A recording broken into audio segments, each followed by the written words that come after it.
Fed up of floor robes, driven to distraction and drowning with doom boxes? Tired of living in chaos? Welcome to Decluttering Untangled, how to declutter when you're overwhelmed, ADHD or autistic. I'm going to help you uncover the secrets to decluttering no matter what hurdles you face. You'll discover how to declutter, de-stress and transform your world. I'm Heather Tingle, reformed hoarder, neurodivergent declutter queen and your guide through the maze of mess. Let's get untangled.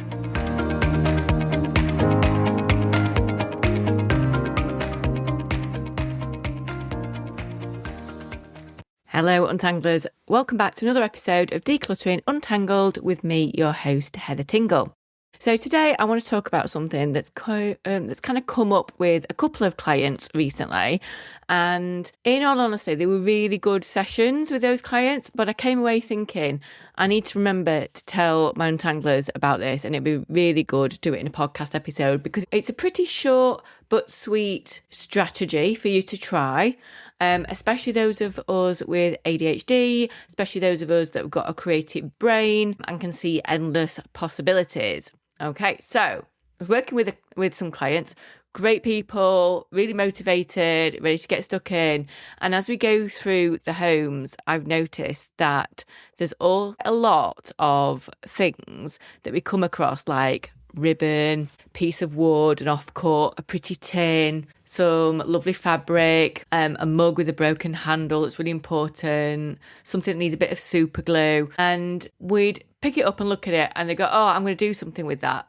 Or I know I'm going to use it for something, but I can't quite figure out what yet. It's going to be a project. So this is really important because this is not things that you just want to get rid of. These are important things that you find interesting and unique and you want to do something with. So there's genuine intention.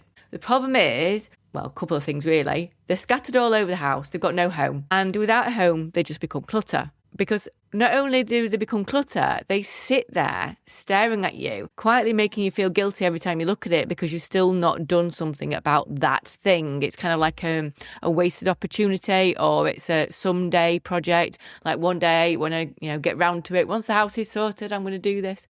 So today I want to talk to you about something I call the projects box. So what it is, why it works, and how you can use it to finally give those intentions a proper home, and how it can actually make you do the thing, which is always really important, let's face it, and without letting it take over your space and taking over your brain. So I think it's quite important to realise that this is kind of a different type of clutter. I suppose you could call it like intentional clutter. It's different from regular stuff. So regular stuff is things that you don't need, you don't want, haven't thought about in years, or it's just not got a home yet. Intention clutter is stuff that you genuinely mean to do something with. So it's got meaning, it's got potential, and potential is the word here that I think so many of us understand and get frustrated by. And that's what makes it really hard to deal with, because you can't just get rid of it. It feels wrong. It's like, well, I'm never going to get that item again. Or, but one day I'm going to do something with it. Or nobody else will value it like I do. And actually that's wrong. Other people will value it and will be the people who do stuff with it if you don't. But the thing is, you're not doing anything with it at the moment either. It is just causing you stress and anxiety. And it's meaning that when you add it all together along with everything else, it means people aren't coming in your home. So it just sits there, and every time you walk past it, there's a little whisper of, I really should sort that thing out. I really should do that thing. I really want to get excited about that thing. I still don't know what to do with that, but I know I'm going to use it for something. And over time, it just turns into like a background noise that turns into quite a low level stress that's just a constant, really. So it comes in two types. So there's the creative, so things you want to make or craft or create it with, and then there's the fixing kind, so something that just needs a small repair, so a bit of super glue, needle and thread, a new battery, nothing major, but it never somehow quite get round to doing it. And you just leave it out on the side knowing that you're going to have to remember to do it, but you never actually do it. So it just sits there, broken, taking up space, causing you stress, getting moved about from place to place until you lose a bit. Both those things are totally usual in my line of work. Like, I see it all the time. So the projects box. This is where the project box comes in. And I love a projects box because it could be so random from client to client. One client, it can have old curtains that just need like chopping the bottom off. Someone else, it might be some scraps of material they want to make into a blanket. For someone else, it might be a trinket box or a really, really pretty box they want to do something with, but they're not sure what yet. Might be just a random piece of wood, like driftwood that you found, or some stones. Let's face it, especially if you're autistic, we love a stone. So, random rocks in a box, kind of like par for the course in my world. So that's okay. You don't have to justify what is going in this box because it's one dedicated physical container for all the things you genuinely intend to make, fix, create, or do something with. It's one box, one home. You need to find a place for this box, but it's physical. It's an actual container. It needs to be relatively big because we don't want to minimise all your projects that you want to do, but a real box, something inside, a container with a finite amount of space. I like the Kallax boxes that you get from IKEA just because they're pretty roomy and decent and you can chuck stuff in them pretty easy. You don't have to worry about having a lid for it. You might have just a cardboard box or a plastic container. That's fine too. But don't have it a shelf or a corner of a room because all you're going to end up with a great big pile that just gets in the way, and a shelf will end up being very precarious and you'll be having a game of Jenga on it basically. So it's a box, and as you come across those bits and pieces, so the random fabric scraps or the things that need a quick repair, you're going to put them in that box rather than scattering them around the house or shoving them in a drawer. Pop them in the projects box, and it's going to have a label on it that says projects box. That is going to be their home. So the act of putting something in the box is really quite meaningful because psychologically what you're doing is you're making a decision and saying this is genuine intention. I am committing to this being a project. I'm actually going to do this. And you're separating real plans from the vague, maybe someday I'm going to get round to it thing. And that distinction really matters because it's only going to be the best of the best that's going to go in this box. And the rule that makes it really work for you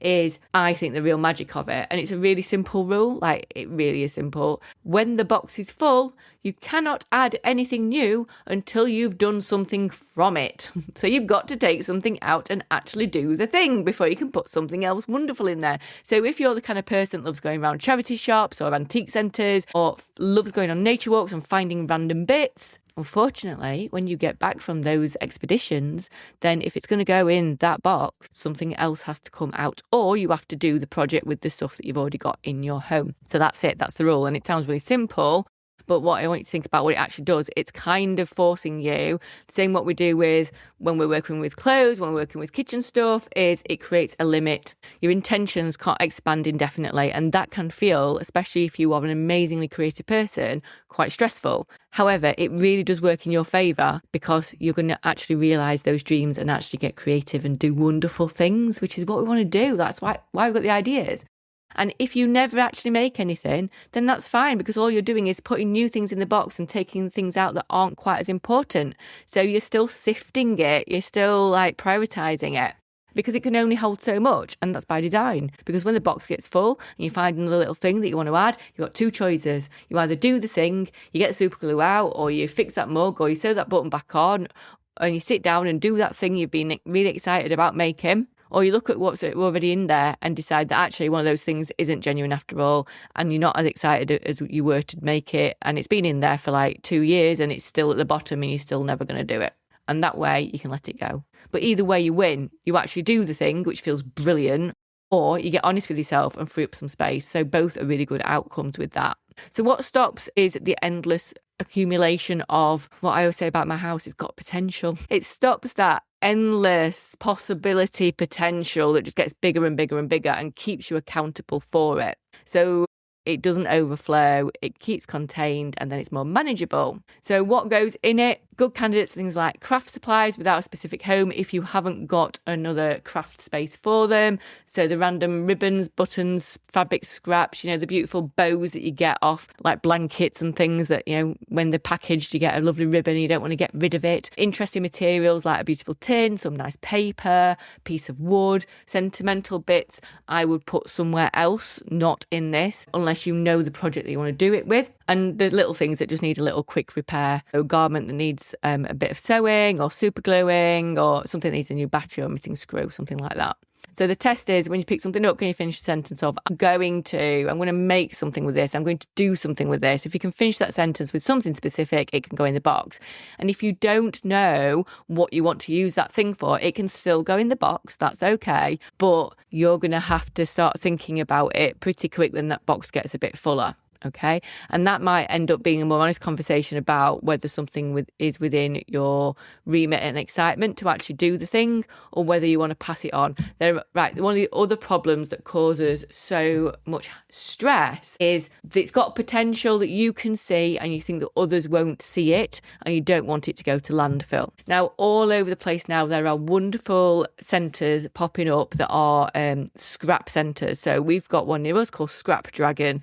You might have got one near you. You can also look at your local community craft groups and ask around on Facebook or in your local area, or waste, zero waste places. Where's the best place to let these kind of things go? Because in all honesty, if you love that wonderful piece of driftwood, but you really have realised that it's too big for what you want to do, you not really excited about using it anymore, there will be someone out there that loves it too. So you can pop it on Olio, or you can pop it to something like a scrap store and give someone else the opportunity to make something amazing out of it. It doesn't have to go in a skip or in a bin. So you've got your box, you just knows what goes in it. So how do you make sure it actually leads to things getting done rather than it just becoming another version of a doom box? So first of all, you need to keep it somewhere visible and accessible, not really tucked away, not hidden anywhere, somewhere you can see it, because it's meant to be an exciting invitation. It's meant to be your exciting thing. And every time you walk past it, it's a little nudge of, when are you going to be creative with me? When are you going to do that wonderful stuff? So the next thing that's really important is putting in your diary, scheduling you time. Now, we all say you should do more, self-care, and self-care can be doing a project. And it might be that you get started on it and you don't want to finish it off because you get bored halfway through. And that's okay, because there are lots of different companies that will finish off projects for you. Old people's homes are a great place for this. Also, like local craft groups as well, or nurseries and schools, like starting a project and you want it finishing, see if you can get someone to finish it for you. So put it in your diary to have some time to go through your craft box and pick something out that feels good. And the third thing to be aware of is being honest yourself when the box has been full for a while and nothing has moved. If something has sat there through multiple full moments and you still have not touched it, it's still at the bottom, that is telling you something. So listen to that voice that says it's been in there a long time. And instead of feeling bad about the fact that it's been in there a long time and you've had it and you've not done anything with it, you twist it, you turn it the way it was. Do you know what? I've given it a really good go, and the intention and excitement is no longer there. So I'm going to give it to somebody else so that they can get excited about it now instead. Okay. So there you go. That's your craft box. It's not about restriction, in all honesty. It's about being intentional and releasing that potential and being excited about it and doing something with it. So if you're someone who's got lots of little bits and pieces dotted around your house, things you want to make, things you want to fix, things with potential that never quite get done, I hope today's episode is giving you a simple, practical strategy to sort it all out, really. One box and one rule, and suddenly those intentions have got a home and a fighting chance of actually happening. And if they don't happen, that is okay, because they are not causing a problem in your projects box.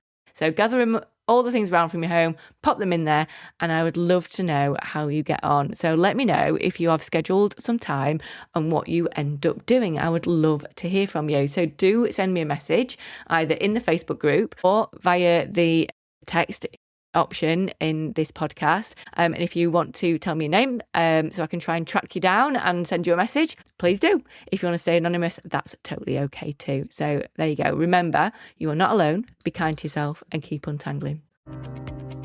Thanks for joining me for today's episode of Decluttering Untangled. If you found anything that I've said today helpful, please do me a favour. Hit that subscribe button or leave me a review. It's like receiving a virtual high five that keeps me going and lets me know that I'm helping real people out there and I'm making a difference. Please remember, you're not alone in this. I'm building a community of fellow untanglers over on Facebook. Just visit the show notes for the link to my free decluttering community. So until next time, remember, you're not alone, you're not lazy, you can untangle your life.